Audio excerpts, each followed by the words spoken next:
اچھا، اب یہ تو ہو گئے وہ جو ایک مجمع تھا جو سننا. وصیت اتنی مہم چیز ہے، معروف والی وصیت اتنی مہم ہے. لیکن معروف کے معنی میں ابھی آ رہی ہے بات. اب اگر ہوا یوں کہ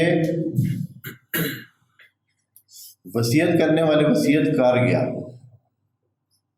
کہ اتنا مال ادھر، اتنا ادھر، اتنا ادھر، اتنا ادھر. البتہ یہ بتا دوں کہ یہ فقہاء نے بعد میں کہا ہے کہ ثلث میں اجازت ہے اس کو. قرآن میں یہ چیز موجود نہیں ہے، لیکن یہ موجود ہے اس میں فقہ کی کتابوں میں کہ وصیت تیسرے حصے کی صرف کی جا سکتی ہے، باقی حصہ وہ راس کا اپنے اس قاعدے ارث کے مطابق ہوگا. تیسرے حصے میں صرف وصیت کر سکتا ہے جو موت کے بعد ہے. اگر اپنی زندگی میں دینا چاہے تو جتنی مرضی ہے دے دے. مثلا ابھی کسی کو آدھا مال اپنا دے دے، اللہ اللہ خیر سب. ابھی زندہ ہے، خود اپنا مال آدھا کسی کو دے دے پورا دے دے، ٹھیک ہے. لیکن وصیت جو کرے گا کہ میری زندگی کے بعد جو دینا ہے تو وہ صرف تیسرے حصے میں. یہ فقہاء نے ایسے مسائل بتائے ہیں. بہرحال اس کی اور ان کے پاس اپنے دلائل ہوں گے. قرآن میں اس قسم کی تفصیل کہ بھائی کتنا حصے کا وہ وصیت کرنا ہے یعنی لکھا نہیں ہے، بلکہ سارا لکھا ہے کہ اپنے مال کی وصیت کرے. اچھا، آپ دیکھیں اس معروف میں صرف وہ لوگ جو وہاں موجود ہیں نہیں. اب اگر باہر کے معاشرے کے لوگ ہیں، معاشرے کے لوگوں میں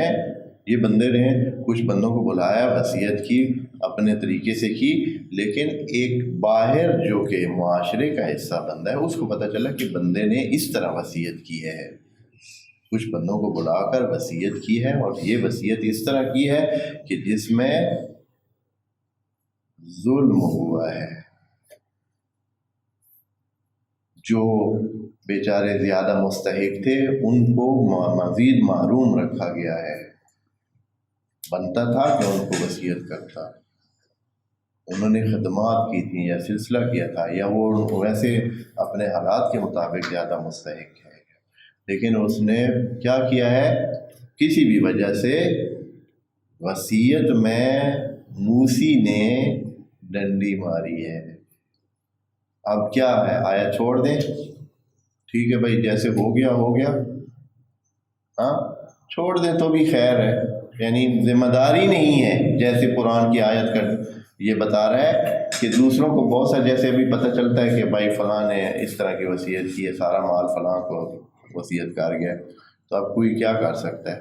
کوئی ہاتھ زیادہ ڈالتے نہیں. لیکن قرآن کہتا ہے کہ اگر کسی کے بس میں ہے، اگر کسی کے بس میں ہے کہ اس کی وصیت وہ اس طریقے سے کر گیا ہے، نا اہل انداز میں کر گیا ہے، ٹھیک انداز میں وصیت نہیں کر گیا ہے، تو اگر کوئی اس کی وصیت کو ٹھیک کرنے کی صلاحیت رکھتا ہے، زور رکھتا ہے، تو خدا کی طرف سے اسے اجازت ہے. اللہ کی طرف سے اسے کیا ہے، اجازت ہے کہ وہ اس وصیت میں کیا کرے، اس میں تغیر کرے اور اس کو بہتر کرے، اچھا کرے، اصلاح کرے. آیت نمبر 182 میں یہ بیان ہے. اور یہ کتنی بڑی بات ہے کہ یہاں ہمارے یہاں بہت سارے ایسے ہوتے ہیں، لیکن یہ بہت زوراور آیت ہے. لیکن زوراوروں کے لیے، یعنی جن کے پاس زور ہو، وہ اتنا برداشت کر سکیں. کسی کے امور میں دخل دینا اتنا آسان نہیں ہے. یہ اس کا کام ہے جو صحیح مستحکم حیثیت والا کوئی بندہ ہو، وہ کہے کہ بھائی ہاں جی آپ کے مرحوم نے جو وصیت کی ہے وہ انصاف پر مبنی نہیں ہے، اس کو تبدیل کرنا ہے، اس کو انصاف والی ہے اس میں بنانا ہے. البتہ یقیناً وہ معروف اور منصفانہ انداز میں. دیکھیں کہتے ہیں 182 نمبر آیت میں فمن خافا. یہ فمن خافا کون ہے؟ یہ ان سننے والوں میں بھی نہیں ہے، یہ ان وصیت والوں میں سے نہیں ہے. نہیں تو اس کو تو چاہیے اسی وقت اعتراض کرے، اسی وقت ہی جب وہ وصیت کر رہا ہے تو وہ کہے کہ مگر آپ نے یہ وصیت کرنی ہے تو میں اس کا حصہ بنتا ہی نہیں ہوں، میں آپ کا گواہ بنتا ہی نہیں ہوں، میں اس کا حصہ ہی نہیں بنتا ہوں. مجھے آپ اس سے معاف کریں، آپ غلط کر رہے ہیں، آپ اس طرح وصیت جو کر رہے ہیں یہ ظلم ہے، اسی وقت کرنا چاہیے۔ لیکن یہ اس کی بات ہے جو بعد میں ان کو پتہ چلا ہے، بعد میں جب وصیت کے محتوا سب کے سامنے آیا ہے تو پتہ چلا ہے۔ فمن خافا، اگر کوئی ہو جس کو خوف ہے اس بات کا، من موسن، موسن یعنی اس موسی سے، موسی اب جو دوست صرف میں مہارت رکھتے ہیں جانتے ہیں کہ موسی کیا ہوتا ہے، اس میں فاعل ہے، موسی وصیت کرنے والا۔ اگر البتہ اس میں جیسے یہ آیت ہے تو ہو سکتا ہے کہ اس دوران میں بھی یہ بات ہو سکتی ہے، بعد میں بھی ہو سکتی ہے، دوران میں بھی ہو سکتا ہے، یعنی وصیت کے دوران بھی۔ فمن خافا، اگر ان میں سے کسی کو خوف ہے، من موسن، موسی سے، کیا، جنفن، جنف کا خوف ہے، خوف ہے کہ یہ وہی ڈنڈی مارے گا، یہ ضرور کیا کرے گا، خرابی کرے گا، یہ وصیت کر رہا ہے تو وصیت یہ ایسی کرے گا کہ جو حق پر مبنی نہیں ہے، معروف پر مبنی نہیں ہے، تو پھر کیا کرے، او اسمن، یا سرے سے گناہ ہی کر رہا ہے، یعنی موسی ایسی وصیت کر رہا ہے جس میں گناہ شامل ہے۔ اچھا یہ بھی ہو سکتا ہے، ہاں جی ہو سکتا ہے، وہ اس طرح ہے کہ وہ وصیت کر رہا ہے کہ کیا جی بھائی میرے مال میں سے مثال کے طور پر اتنا مال جو ہے وہ میرے مرنے کے بعد محفلیں سجائی جائیں ہیں جی، میرے دوستوں کو مثلاً فلاں فلاں شراب و کباب کی محفلیں، تاکہ میری یاد میں ایک اچھی تقریب ہو جائے، ہاں جی، اور اس میں تو یہ وصیت کیا ہے، گناہ پر مبنی۔ یا اور مثلا اس طرح اپنے مال کو کسی ایسے کھاتے میں ڈلوا جائے جہاں مثلا وہ کہے کہ یہاں مطلب ہے وہ میلہ کرایا جائے فلاں قسم کے والا ہیں جی، تاکہ میرے نام کی روشنی جو ہے وہ برقرار رہے، تو یہ گناہ والی وصیت ہے۔ اس طرح اگر کوئی وصیت کرے، ہاں، یا اس سے ہٹ کر بھی کتنے گناہ ہو سکتے ہیں، میں تو یہ وہ ایسے جو عوامی بعض ذہن ہوتے ہیں اس طرح کرتے ہیں تو وہ کہنا ویلا، ادھر اتنے لوگ ہیں کہ وہ ایسی ایسی چیزوں کے لیے وقف کر کے جا رہے ہیں، اموال اپنے کے، خدا کی پناہ ہے۔ البتہ مغرب میں زیادہ، مغربی دنیا میں یہ زیادہ ہوتا ہے۔ من موسن جانفن، جانف کا مطلب ہوتا ہے بالکل یک طرفہ وصیت کر کے جا رہا ہے، یعنی مثلا اس کے مختلف بیٹے ہیں، رشتہ دار ہیں، قریبی ہیں، کسی اپنے ایک دوست کے نام ہی ساری چیزیں کر کے جا رہا ہے، کسی ایک رشتہ دار کو سارے، جو پہلے سے ہی اتنا متمول ہے، مالدار ہے، باقی جو ضعیف ہیں ان کو چھوڑے جا رہے ہیں۔ تو اس طرح اگر کسی کو پتہ چلے، خوف ہو، اور اسمن، یا یہ ہے کہ اسم کا خوف ہو کہ یہ تو گناہ کی وصیت کرتے جا رہا ہے بندہ، فَأَصْلَحَ بَيْنَهُمْ، پھر یہ بندہ اصلاح کرتا ہے ان کے درمیان، یعنی وہ جو وصیت ہے اسے متعادل بناتا ہے، ٹھیک بناتا ہے، اصلاح یعنی ایسی وصیت کی سیٹنگ کرتا ہے کہ جس سے وہ سارے جو جنف ہوا ہے وہ متعادل ہو جاتا ہے، اور اسم اگر وہاں موجود ہے، گناہ کا کوئی درمیان میں ایک پیکج موجود ہے، تو اس کو بھی کیا کر دیتا ہے، اصلاح کر دیتا ہے،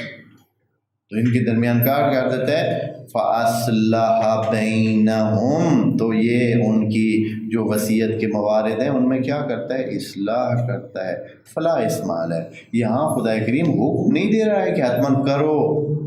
اب تمہیں پتہ چلا کہ فلاں وصیت غلط کر رہا ہے، غلط کی ہے اس نے وصیت، تو اس میں دخل دو، یہ نہیں کہہ رہا۔ دیکھیں نا کتنا دھیان سے کہ اگر کوئی یہ کر سکتا ہے تو اللہ کی طرف سے گناہ نہیں ہے، فلا اسم علیہ، یعنی یہاں گناہ کی نفی کی ہے، حکم نہیں دیا کہ حتماً دوسروں کے مسائل میں جا کر کیا کرو، ٹانگ اڑاؤ اور ان کو یہ کوشش کرو کہ فلاں۔ ہاں اگر آپ کے بس میں ہے، آپ اصلاح کر سکتے ہیں، ٹھیک کر سکتے ہیں تو آپ کریں، نہیں کر سکتے ہیں تو خاموش۔ وہ پہلی آیت جو ہے وہ ان پہ لاگو ہوگی کہ وہ سارے جو تبدیل کرنے والے ہیں کیا ہوں گے، گناہ گار ہوں گے، یا اگر انہوں نے جنف و فسق کیا تو بھی گناہ گار ہوں گے۔ بس یہ حکم بڑے دھیان سے دیکھیں نا، یہاں نہیں کہا ہے کہ حکم ہے اللہ کی طرف سے کہ اگر کسی کو پتہ چلے کہ وصیت میں خرابی ہوئی ہے تو وہ اس کے ٹھیک کرنے کا جو ہے وہ اپنے سر لے لے، اپنا یہ کام اپنے سر لے لے، ایسے نہیں ہے، بلکہ اگر کسی کے بس میں ہے اور وہ اصلاح کرتا ہے تو اللہ کی طرف سے کوئی حرج نہیں ہے، کوئی گناہ نہیں۔ اچھا یہاں دیکھیں نا، فاصلہ بینہم کا لفظ ہے، اصلح بینہم، روایتی جو ترجمے ہیں اور تفسیریں ہیں ان میں کیا ہے، اگر بھائی ان کے جھگڑے کو سلجھاتا ہے، اصلاح کا معنی انہوں نے صرف یہی جانا ہے کہ صلح کرا دیتا ہے۔ بھائی اللہ کے بندو، اصلاح کا معنی صلح کرانا نہیں ہوتا ہے، اصلاح صالح، چاہے وہ صالح جو کہ لازم ہے اور اصلاح متعدی ہے، صالح یعنی خود ٹھیک ہو جانا، خود ٹھیک ہو جانا، اچھا ہو جانا، اور اصلاح کسی چیز کو ٹھیک کرنا۔ صلح اس میں سے ایک کام ہے کہ دو بندوں کے درمیان لڑائی ہو تو اس کو صلح میں تبدیل کرنا، اس کو یعنی آپس میں ان کا ملاپ کرا دینا اور ان کے اچھے حالات بنا دینا، یہ ایک اصلاح ہے، ساری اصلاح یہ نہیں ہے۔ اگر کسی کا اخلاق بھی آپ ٹھیک کر دیتے ہیں تو یہ اصلاح ہے، اگر کسی کو مال واپس پہنچا دیتے ہیں تو یہ اصلاح ہے، یعنی اصلاح کرنا ہے، ٹھیک کرنا ہے۔ جو خرابی آپ نے کی ہے کسی اور نے کی ہے اس کو ٹھیک کروا دیتے ہیں تو یہ اصلاح ہے۔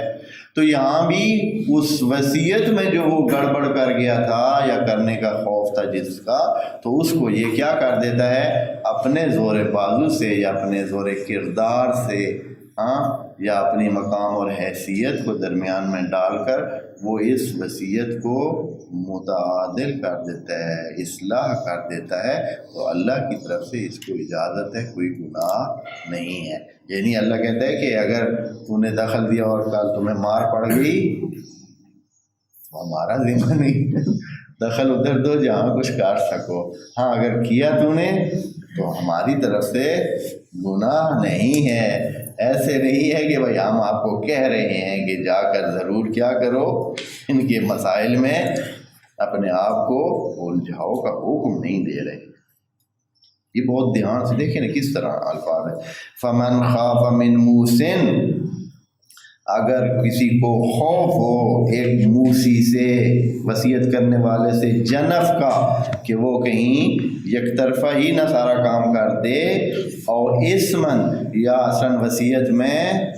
گناہ کے موارد اس نے شامل کر دیے ہیں، فَأَصْلَحَ، اس کو پتہ چلا اور اس نے کیا کیا، اس کی اصلاح کی، یعنی اس میں اتنا زور تھا، اتنی صلاحیت تھی، اتنا اس میں سمجھ تھی کہ وہ اس کو اصلاح کر لے، کیا اس نے، اور اس لیے کیا کہا، فَأَصْلَحَ کہا، یُصْلِحُ نہیں کہا کہ وہ کرے، نہیں، اصلاح یعنی وہ کر لیا اس نے یہ کام، بینہم، ان کے درمیان، بینہم، یہاں اب بینہم کی ضمیر کدھر جائے گی، پیچھے تو کوئی ذکر ایسا سوائے والدین اور اقربین کے اور تو کوئی، یہ موسیٰ علیہ کے بارے میں ہے یا وہ جو جس کے بارے میں وزی، تو یہ بینہم موسیٰ علیہ جو بھی ہیں اگر کہیں بھی ان کے درمیان یک طرفہ طور پر کہیں کچھ ہوا ہے تو اس کی اصلاح کرے، بینہم یعنی یہاں ہم کی ضمیر اوکلا کے لیے، کیونکہ اس کے زیادہ تر وصیت کے لینے والے اوکلا ہوتے ہیں۔ ہو سکتا ہے کہ غیر کسی مسجد کے لیے بھی اس نے کچھ حصہ رکھا ہو سکتا ہے دوسروں کے لیے۔ بینہم یعنی یہ جو وصیت کے موارد ہیں جن کے لیے اس نے اپنے مال کی وصیت کی ہے، تو یہ خود ادھر سے سمجھی جاتی ہے بات، پیچھے ذکر نہیں ہے۔ فلا اسم علیہ، تو اس پر کوئی گناہ نہیں ہے، یہ ہماری طرف سے گناہ گار نہیں ہے۔